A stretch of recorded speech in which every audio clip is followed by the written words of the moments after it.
Eu vou fazer a apresentação dividida em três partes. Uma contextualização, ideias e conceitos a que será mais demorada. Depois falarei do que temos e do que há a fazer de uma forma que eu espero muito sintética, porque senão ficávamos aqui até à meia. Então, começando pela contextualização, estamos a falar de deontologia militar e de que é que se trata. E eu, desde já, devo partilhar com vocês que temos muita legislação militar, mas não temos um código deontológico do militar. Como acontece nas outras profissões, não estou a dizer que o militar é uma profissão, mas nas outras profissões isso existe. O governo transfere para as ordens a competência, o poder de exercerem essa vigilância sobre o desempenho dos seus profissionais e, portanto, há um quadro normativo legal que é público. Para os militares isso não existe. Então fui buscar duas definições, uma que é de 85 e que foi mantida viva na Academia Militar, na Academia do Exército, até quando chegar 2002, 2005, se calhar ainda hoje é assim, que é de um capelão. Normalmente estas coisas da filosofia e da ética, os capelães é que tomavam conta disto. E fui também buscar uma outra que é do nosso camarada conselheiro Alves de Fraga, que em 1994 fez um manual sobre lições de ética para os cadetes da Academia da Força Aérea. Se tiveram a oportunidade de rapidamente, como oficial de Estado-Maior, ler isto em diagonal, o que ali sobressai é que estamos a falar de questões que são do domínio da moral, da conduta humana, e conduta essa que muitas vezes reflete conceitos de moral na sociedade, conceitos de um bom desempenho, coisas que nem sempre estão plasmadas em leis. Às vezes é quase dos usos e costumes. E, no caso das Forças Armadas, isto a mim merece uma preocupação muito grande. E, de facto, nas outras profissões também é a ética que compete refletir sobre a terminologia e o teor dos normativos quando estes estão traduzidos em bens jurídicos ou em leis, como o nosso camarada Batista previamente aqui debateu em profundidade. E eu vou-vos ler este parágrafo último que ali acrescentei, porque parece que isto é fundamental. Quando a moral faz juízos inconsistentes ou contraditórios, usa conceitos ambíguos ou baseia-se em princípios insuficientemente argumentados, e quando a legislação militar usa palavras cujo significado não está fixado, eu dou os exemplos da coesão, da virtude, da honra e da moral, cabe à ética assinalar estes problemas e fornecer alternativas intelectualmente mais robustas. E vamos verificar ao longo da passagem acelerada sobre a legislação que temos, que, infelizmente, há casos assim e que não deveriam ser assim. Deveria estar consagrado o sentido que damos às palavras. Bom, então, estamos no domínio da filosofia, não é? E filósofos há muitos, desde o Aristóteles até aos filósofos da era moderna do século XX, não é? A gente não conseguiria esgotar umas dezenas para os contar a todos. E eu aqui queria assinalar que as ideias, de facto, no domínio da filosofia, são o começo de tudo, mas é preciso ter em consideração que nós nascemos vazios, somos plásticos, somos esponjosos, e as ideias emergem da realidade material e social onde nos criamos e aculturamos.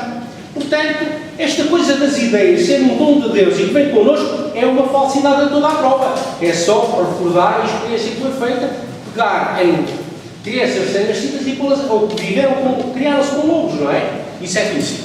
Portanto, as ideias são importantes, relevam, têm a origem que têm, mas só as ideias por si não fazem leis, não têm força de lei. E isto é muito importante. Bom, ainda sobre esta parte da contextualização, o nosso modo de agir, a nossa conduta, emerge, por um lado, da visão que temos para o país, e sobre essa não temos muita margem de manobra, porque, como militares que somos, ela está plasmada na Constituição, e é isso que nós temos e que nos obrigamos a cumprir. Mas também a história e a cultura concorrem para a legitimidade, porque a Constituição não cobre tudo, não é? E, portanto, tem que haver aqui a preocupação de formular conceitos que incorporem estas vertentes, porque senão corremos o risco de estarmos a agir e estarmos a fazer coisas de uma determinada maneira, que até podem estar bem feitas, mas em que a lei não nos define, porque simplesmente é omissão em relação a isso. Portanto, a história e a cultura também concorrem para a aferição da deontologia militar, assim como, recentemente, os magistrados, quando são confrontados com a necessidade de julgar, estão cada vez mais confrontados com uma realidade, é que aplicar a letra da lei, ipsis verbis, é contra aquilo que eles chamam de justiça material. E, de acordo com os normativos constitucionais, nós temos que acomodar o respeito dos direitos do homem. Ora bem, na realidade militar, esta coisa de deixar a terceiros uma margem de julgamento que não emerge diretamente do que está escrito é muito preocupante, porque podemos estar confrontados com a necessidade de julgar atos cometidos por alguém numa situação de stress, de morte iminente e que se defendeu. E, portanto, isto tem a ver com situações que a margem de manobra tem que ser pequena. Portanto, em tudo isso, os direitos do homem têm de prevalecer e isso não deverá haver desvio, até porque é assim que a Constituição nos obriga a respeitar. Portanto, temos, por um lado, o formalismo das leis, que são o que são. Depois temos a liberdade interpretativa que elas podem permitir ou não a quem vai ter que julgar, por exemplo, desvios ao cumprimento das leis por parte de militares, que é isso que a deontologia trata. E nós temos que ter presente que esta coisa das leis não é assim uma coisa emergente de Deus, não. Elas têm uma formulação que corresponde a determinados posicionamentos. No nosso caso, é a Constituição da República que tem que ser respeitada e é esse o juízo que temos de fazer. Se o teor da lei está ou não está conforme com a Constituição. E esta é a formulação que a deontologia militar precisa. Uma formulação que esteja de acordo com a Constituição da República de Portugal. Os conceitos de suporte da deontologia militar estão aqui elencados e era bom que todos eles estivessem definidos, mas não estão. O caso mais paradigmático é o da prisão. É na legislação militar que eu tive de pesquisar, porque eu não sou um homem de direito, sou engenheiro, não é? Andei à procura onde é que estava definida a prisão, não está em lado nenhum. E quantas vezes é que se utiliza? Muitas. Na Lei de Defesa Nacional, no Regulamento de Disciplina Militar, mas não está definido em lado nenhum. E, portanto, não está definido em lado nenhum. O julgador julga como muito bem entender que um ato praticado por um militar influiu na coesão das Forças Armadas. Mas faz um juízo de acordo com a moral em que ele se enquadra. Bom, então, os conceitos têm que ter um valor jurídico numa formulação consentânea com a realidade da condição militar. É que essa formulação tem que respeitar a dualidade de situações. Nós podemos estar envolvidos num teatro de guerra, o julgamento dos nossos comportamentos tem que obedecer a essa circunstância concreta, ou podemos estar a cometer atos numa situação de paz em que o julgamento pode não ter que ser exatamente o mesmo. Bom, então, deixo-vos aqui esta súmula, que é assim. A deontologia militar, enquanto código que exprime um conjunto de regras de natureza deontológica, a serem seguidas pelos militares, é um assunto demasiado vasto, assenta essencialmente na tradição e só em parte da informação escrita dispersa. Esta situação é desejável, mas não é exclusiva de Portugal. Só que esta realidade sugere que as suas fragilidades sejam supridas com um esforço legislativo que consagre uma deontologia militar conforme com o Estado de Direito Democrático e a Constituição da República, que é a mãe de todas as leis. Depois, de tudo aquilo que disse, deixo aqui estes 3 parágrafos que sintetizam toda a problemática da apreciação do direito enquanto partido em textos com certo formalismo. E vou ler-vos o último, porque foi aqui amplamente debatido já, mas eu gostava de frisar: equilíbrio, onde a restrição de direitos dos militares tem que atender ao contexto de da condição militar, uma situação de conflito ou situação de paz. Restrição que só deverá existir na medida em que se tal restrição não existisse, ficava prejudicado o cumprimento da missão. Eu só aceito ser restringido nos meus direitos se me demonstrar que, se eu não estiver restringido nesses direitos, eu não consigo cumprir a missão que me está atribuída. Eu fiz a minha carreira toda militar na Força Aérea e nunca me senti impedido de cumprir a minha missão, exercendo os meus direitos com a plenitude e a razoabilidade que eu achava que deviam ser exercidos. Quando houver invocação destas restrições, tem que estar escrito e plasmado porque é que se restringe. Pronto, a parte importante está feita e agora vamos ao que temos. Portanto, nós temos como fontes de direito, naturalmente, a Constituição, temos os diferentes normativos que a Constituição estabelece como é que são produzidos e depois temos as leis da Assembleia da República, temos os decretos-leis, regulamentos e temos atos legislativos subordinados promulgados a diferentes níveis da administração, não é? Como seja, por exemplo, o regulamento de avaliação de mérito dos militares das Forças Armadas. Então, com esta hierarquia de fontes de direitos, temos, tenho que repetir a Constituição, naturalmente, já vão ver porquê. Depois temos a Lei de Defesa Nacional e das Forças Armadas, com a última versão atualizada, que foi publicada em 2014. Temos a Lei das Bases Gerais do Estatuto da Condição Militar, que data de 89. Temos o Estatuto dos Militares, com as alterações subsequentes de 2018. Temos as Convenções de Genebra e de Haia, que importamos para aqui de acordo com o que a Constituição prescreve neste domínio.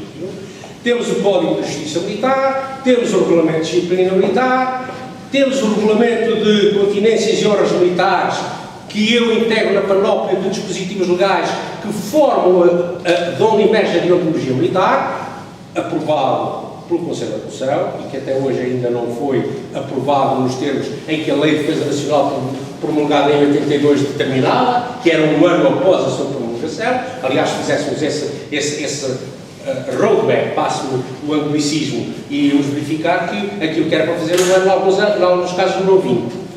E temos, finalmente, temos o regulamento de avaliação de mérito e temos, finalmente, uma coisa que só existe na Força Aérea, no total, como Código de Honra das Forças Armadas, é assim que lá existe, mas que não tem, seja no conhecimento, qualquer instrumento jurídico geral que o consagra. Então, Constituição.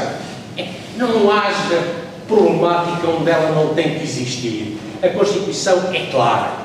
As Forças Armadas estão ao serviço do povo, são rigorosamente apartidárias. Quem é que inventou que tínhamos que ser apolíticos? Ninguém. E a utilização da terminologia isenção política é uma distorção ao que aqui está escrito. Por isso é que eu pus isto aqui. Existe-se apartidarismo. Tucur, nem mais nem menos. E quando se fala, depois vamos ver, mais para a frente, na legislação que distorce o que a Constituição aqui tem. Lei de Defesa Nacional. É aqui que aparecem as primeiras distorções. Bom, eu já referi que os prazos, enfim, foi o que foi. Esta referência tem a ver com a edição de 82. Subsistem, ainda hoje, com a legislação que foi publicada em 2015, formulações controversas. Eu estou-me a referir à isenção política, naturalmente, não é? E usa-se terminologia que carece de definição, por exemplo, a coesão. A coesão não está definida. Dizem-me assim, mas o dicionário define, mas o dicionário não transforma a coesão num bem jurídico. E usam-se formulações pouco rigorosas que têm a ver com o direito de reunião, com o direito de manifestação, com o direito de associação, porque estamos a pagar a fatura do enviesamento do artigo da Constituição que eu lhe peguei, que é, ela diz que nós temos que ser partidários e alguém converteu isso em os militares não se metem na política. Só alguns, porque há outros que quando se metem na política, que concordam com a política de quem tem o poder, esses estão sempre bem. Bom, Lei de Bases Gerais do Estatuto da Condição Militar. Aqui, enfim, isto tem a data que tem, que esta lei é muito antiga, e na altura as referências que aqui estavam vieram depois a ser supridas com a publicação do Regulamento de Disciplina Militar, que atualmente sofre já de uma lacuna, que é as competências disciplinares, justiça e louvor dos comandoros e dos brigadeiros gerais.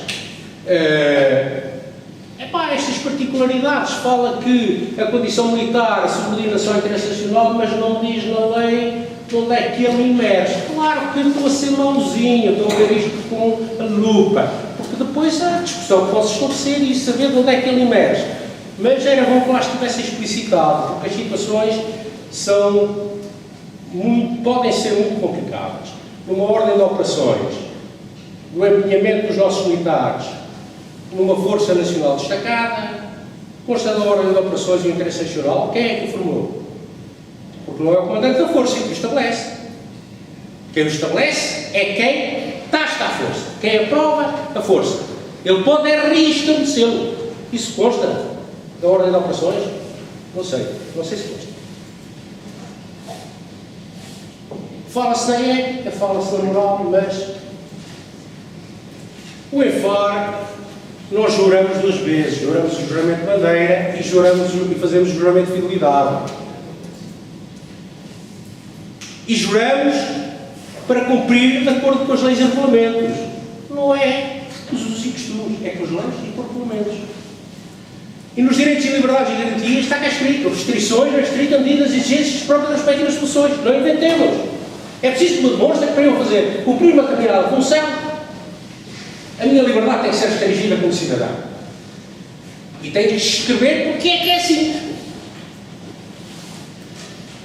Claro que remete para os termos previstos na Lei de Defesa Nacional, está amarelo, porque lá existem situações nebulosas.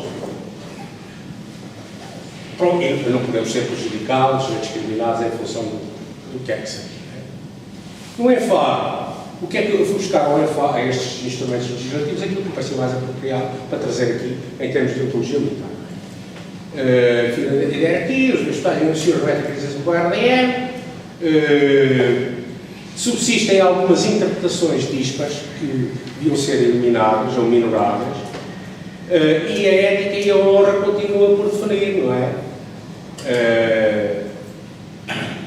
Ora bem, Convenções de Genebra, e daí, o que é que eu quero dizer aqui é que nós estamos obrigados a eliminar o perigo que o inimigo configura com eficácia, mas com violência mínima. E os nossos militares têm que ser educados nesse sentido, porque senão cometem um crime.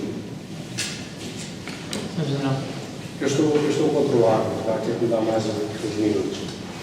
No Código de Justiça Militar não há aqui muito a dizer, não é? Eu defino o que são os crimes, mas chamam a atenção, e já passou por todo lado, é um crime militar e civil, está previsto no Código Penal, no artigo 308, que quer dizer, uma ação que implique com a diminuição da nossa independência nacional é um crime. Mas não se diz, não se gradua ao alcance. Fala-se e fica assim. Portanto, há de ficar ao critério de alguém que diga, você fez isto, e com isso pôs em causa a independência do país. Era bom que lá estivesse. Porque, por exemplo, a alienação do território está chapada. Mas a alienação de outros recursos que não do território está omisso. Bom, já sei isto, o militar pode ser julgado ao meio do Código de Justiça Militar e do RDM no mesmo lado, não é? Sobre o RDM, isto também é conhecido, mas reparem, garante a observância do relacionado no respeito dos princípios da ética, da virtude e da honra. Mas isto só indo ao primeiro a ver, porque aqui não está escrito o que é que isto significa. Muito importante é que, naturalmente, o interesse coletivo prevalece e, portanto, o neoliberalismo não tem lugar na discussão da coisa militar, não é? O Sr. Ministro Aguiar Branco deve ter pensado que sim, portanto, queria militares apolíticos. E, mais uma vez, que o conteúdo depende da Constituição, das leis e dos regulamentos militares, das ordens e dos.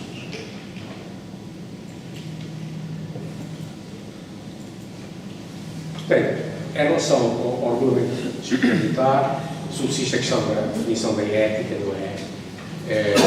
E eu cito aqui o Aristóteles, não é?